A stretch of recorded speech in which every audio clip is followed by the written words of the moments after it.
మిత్రులారా, ఎలా ఉన్నారు? నేనైతే చాలా బాగున్నాను. కొంచెం కొంచెం కూరగాయలు ఉన్నప్పుడు చాలా మంది వరకు 1, 2 ఉంటే దీంట్లో ఏ కర్రీ అవ్వదు కదా అని బయట పడేస్తూ ఉంటారు. నాకు కూడా అలాగే అనిపించింది. కొంచెం కొంచెం వెజిటబుల్‌తో ఏ కర్రీ చేయాలబ్బా! వద్దులే పడేద్దాం అనేసి. కానీ వెజిటబుల్ పడేయడం అన్నది కరెక్ట్ కాదు కదా! కానీ పడేయడం ఇష్టం లేక నేను ఈ రెసిపీ అయితే ఈరోజు ట్రై చేశాను. మీరు కూడా రెసిపీ నచ్చితే ఖచ్చితంగా ట్రై చేయండి. ఛానెల్‌ని సబ్స్క్రైబ్ చేయండి, లైక్ చేయండి, షేర్ చేయండి ఈ వీడియో.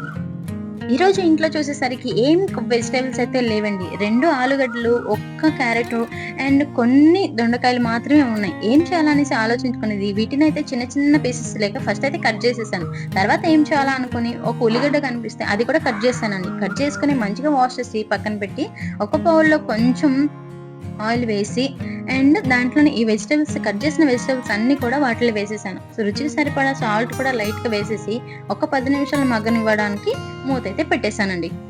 10 నిమిషాల తర్వాత చూస్తే పీసెస్ అయితే మంచిగా మగ్గిపోయింది. మగ్గిపోయిన తర్వాత లైట్‌గా పసుపేసాను అండ్ కారం స్పైసీ ఎంత తింటే అంత. దానికి తగ్గట్టు ఒక 2 స్పూన్ అయితే కారం పొడి అయితే వేసేసాను. కొంచెం గరం మసాలా ఏసానండి. వేసి మంచిగా కలిపేసానండి. మంచిగా కలిపేసిన తర్వాత ముక్కలన్నీ బాగా ఉడికిపోయాయి కాబట్టి వాటికి అన్నిటికి మంచిగా పట్టేస్తుంది చూసారా?